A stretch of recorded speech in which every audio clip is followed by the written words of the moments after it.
महाभारत भाइयों के आपसी संघर्ष की कहानी नजर आती है, पर दरअसल इसकी जड़ में न जाने कितनी असफल प्रेम कहानियां छुपी हैं। और उन्हीं असफल प्रेम कहानियों में से एक है हस्तिनापुर के राजा प्रतीप के पुत्र महाराज शांतनु की प्रेम कथा।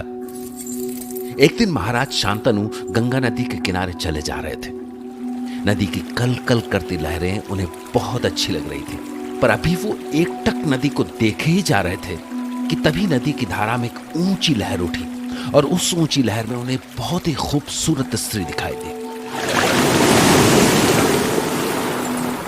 महाराज शांतनु उसे बस देखते रह गए। वो इतनी खूबसूरत थी कि महाराज को पहली ही नजर में उससे प्रेम हो गया। तो महाराज शांतनु उस स्त्री की ओर बढ़े और जब वो स्त्री भी उनके पास आई तो जैसे शांतनु का दिल उनके काबू में नहीं रहा।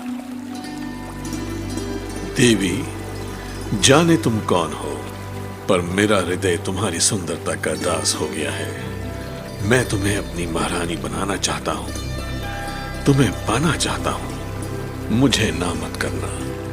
मैं एक बहुत साधारण स्त्री हूं महाराज, और आपने मुझे इतना मान दिया। एक स्त्री के लिए इससे बढ़कर और क्या हो सकता है। आपने जो कामना की है उसके लिए मैं तैयार हूं, पर मेरी एक शर्त है। कहो, क्या शर्त है? मैं तुम पर सब कुछ निछावर कर दूंगा। तो सुनिए, मैं आपसे विवाह करूंगी, आपकी होकर सदा आपके साथ रहूंगी। बस मेरी शर्त है कि मैं कुछ भी करूं, आप मुझे कभी रोकने का प्रयास नहीं करेंगे। मैं तुम्हें वचन देता हूं, पर यदि कभी भूल से ऐसा हो गया तो मैं उसी क्षण वापस लौट जाऊंगी, सदा के लिए।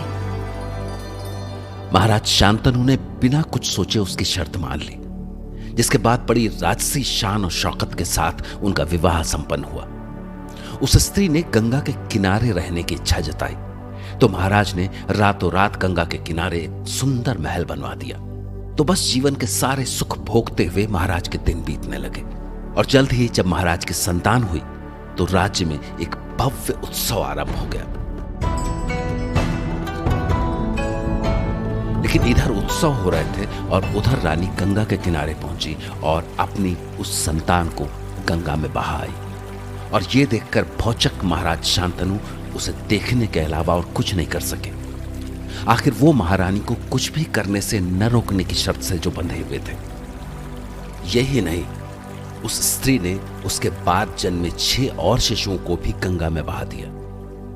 पर यह सब देखते देखते महाराज शांतनु पागल से हो चुके थे और उन्होंने ठान लिया था कि चाहे अब कुछ भी हो जाए, वो किसी और संतान को गंगा में नहीं बहने देंगे। तो जब उनकी रानी अपनी 8वीं संतान को गंगा में बहाने आई तो महाराज ने उसे रोक लिया। ठहरो, मैंने तुम जैसी हृदयहीन स्त्री सारे जीवन में नहीं देखी। इतनी क्रूर कैसे हो सकती हो तुम? बस बहुत हो गया। आज मैं तुम्हें हमारी संतान को गंगा में नहीं बहाने दूंगा।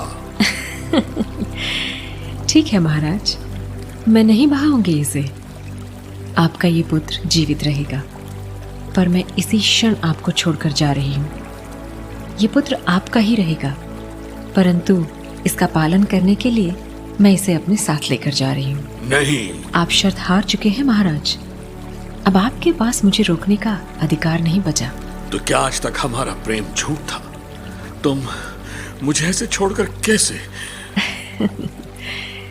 मैं मानव नहीं हूं महाराज, जो कामनाओं के वश में आपसे बंधी रहूं। मैं गंगा हूं, महादेव शिव की जटाओं से निकली गंगा। और जिन शिशुओं को मैंने जल में जीवित बहा दिया, वो आपकी संतानें थी ही नहीं। वो 8 वसु थे, जिन्हें वशिष्ठ के श्राप से मुक्त करने के लिए मैं इस लोक में लाई थी, जिनमें से ये 8वां वसु ध्युव है। इसी की भूल से उन्हें श्राप मिला था। मैं इसे लेकर जा रही हूं। समय आने पर यह आपके पास लौट आएगा। और इस तरह देवी गंगा का कार्य तो पूरा हो गया, पर इस सब में 8वें वसु की मुक्ति नहीं हो पाई। उस 8वें बालक का पालन पोषण देवलोक में हुआ और उसका नाम पड़ा देवव्रत। जब देवव्रत बड़ा हुआ तो गंगा ने उसे उसके पिता महाराज शांतनु के पास भेज दिया। पर सबसे बड़ा सवाल यह है कि महाराज शांतनु को क्या मिला। कुछ वर्षों के लिए देवी गंगा का साथ और उसके बदले जीवन भर का दुख। पर हां, देवव्रत की जान बचाने के लिए महाराज शांतनु ने अपने प्रेम का जो त्याग किया था वो व्यर्थ नहीं गया, क्योंकि उनके त्याग के बदले उनके बेटे देवव्रत ने इतना बड़ा त्याग किया जिसके लिए उन्हें भीष्म कहा गया। देवव्रत भीष्म।